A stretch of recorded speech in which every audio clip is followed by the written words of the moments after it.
Hello! I got a little tiny canvas board. I wanted to try it out. If I can open it. I feel like it'll be better to sell something on a canvas board instead of just a piece of paper. And if I do something else on a piece of paper, I'll need to like put tape around the edges to make a nice border. Or possibly even frame, I'm not sure. I'm figuring stuff out as I go. It's nice and solid.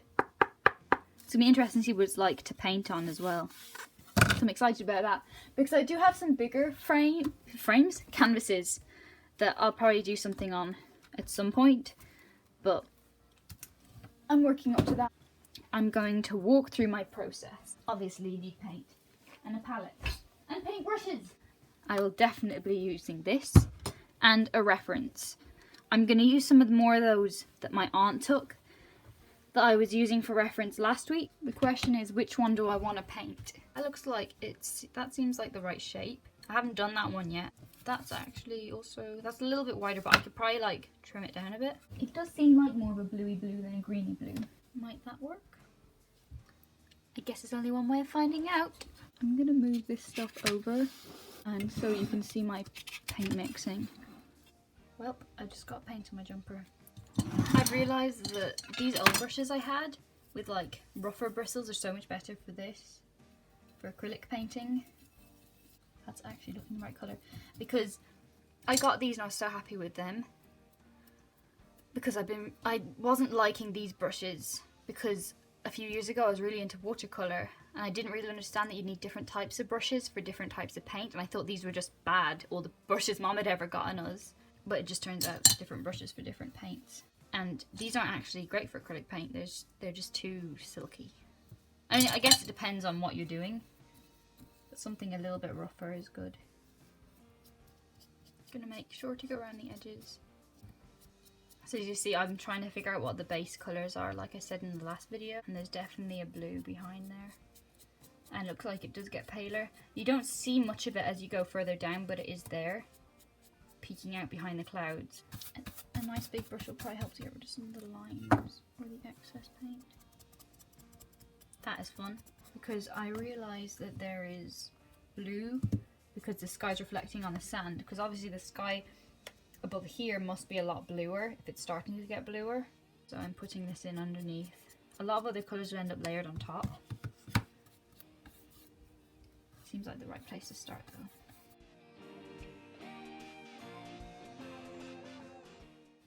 I'm trying to find the horizon line. This was something that I was finding tricky in my sketchbook drawings, practices, painting. But I think that I'm starting to get the hang of it. Because the ocean actually covers like such a tiny portion of the image, even though your eye is drawn there.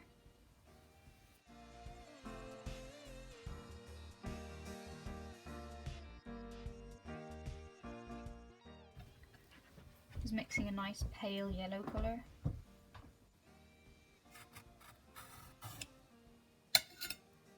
The same aunt that took the photos also gave me these palette knives. So thank you. It's a bit more orangey really, but I can add those darker bits. I do like that aspect of like seascape, landscape. Or just acrylic painting in general, you don't really need to sketch first. And sometimes it's better not to sketch first. Because a sketch is only gonna get covered anyway. I think I might have mixed this a little bit too purple. I'll add a bit more blue in that top of the clouds, and then it gets more purple as it goes down. I'm really trying to use the bristliness of the brush to my advantage. I think the nice thing about landscapes, and especially clouds, is that no clouds are ever going to look the same, so it doesn't really matter if they're not exactly the same as the reference. I'm trying not to forget about the little edges. Now it's going to get a bit more purpley, I believe. This is much pinkier, purplier than blue, so I'm having to mix a bit more of that. I don't think I have a thin enough brush and these thick ones for this, so I'm going to use one of these. But maybe before I add the horizon, I should work on this patch of sky a little bit more first. get out some of those orangey colours, pull some of those pinks and oranges out a bit more. But at the same time I need to work on this down here. The beach area took a bit more work than what I'm doing here. It took a bit more time to build the stuff up. I had to let that dry. It wasn't dark enough. And the in-between bits were too light. Another thing was the ocean. The ocean and getting it not to look, I don't know. I need to practice the ocean a bit more. Sometimes it looks good when I just put in some of my first strokes and then I overwork it. It ends up okay, but definitely I think oceans is something else that I need to give a bit more attention to. I always love putting the brightest highlights. It's really important to really make it pop, but maybe I put them in a little bit too soon. I'm a bit all over the place with my process, to be honest. I'm really enjoying the firmness of the board as well, and like when you tap it, how firm it is, and like it's not moving around like a piece of paper would either. I think I'll get some more of these. There was gonna be 2 paintings in this video, I think, originally, but I lost most of the footage for the second painting. But you know, the second painting still did exist. It still got made, so you can buy that on my Etsy. I'll overlay a picture here of it. I was really happy with it. I think there was a lovely brightness to the sun in it, and like quite a lot of drama to the clouds. I really like the sort of, it's coming in a minute, but like the colour, it's almost like colour blocking in the one I'm working on right now with the clouds. It's got like slightly surreal and abstract up in the cloud area. I don't know if I'm using the right describing words, but I quite enjoyed it. This real-time clip coming up is probably one of my favourite parts of the whole painting. Like, it was the most satisfying to watch being put down and to do. It's got a real nice opaqueness. Brush must have been quite loaded, and just the way it moved across and got the paint on. I don't know, I just really liked it. I want to try to incorporate that into my cloud painting more, maybe, because it wasn't strictly to like the reference, but it just was really nice. This brush is working really well for these really thin lines because I'm sort of like pulling back, and it's only using the very end bristles along the water because it needs super skinny lines. And then I really need to focus on this bottom area and darken it up because it's much darker down here than I've had it. Really hope that you're finding something helpful or some sort of tip that I'm giving, that something is useful. And you know, as I said before, if you like this kind of video and if you want to see more, please like it and comment if you did, and share it with your friends, or comment other video ideas that you'd like to see. I found some Spectrum Noir tri-blend markers in a shop recently, but I had to like be self-controlled because I didn't really need them. I don't use markers all that much, but I think it could be cool to use for a video, so maybe I'll check back and see if the price has gone down. I haven't done a review video yet, so that could be cool and novel.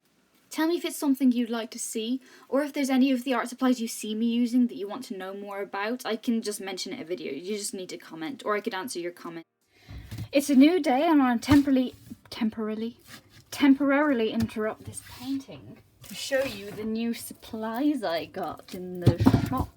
Went to TK Maxx. TK Maxx is awesome. So got these 5 canvases, and it worked out to like €3.40 per canvas. And I don't know if that's good or not. At least I've got plenty of stuff to work with in case all the shops close. So you got them. Hopefully I'll create plenty of paintings that I can make available for you to buy. I already opened this in the car. This little canvas. Really cute. And yeah, with a little stand. I was thinking I could use this for like some of my Etsy photos when I'm taking pictures of the artwork to make it look cool. That was €4.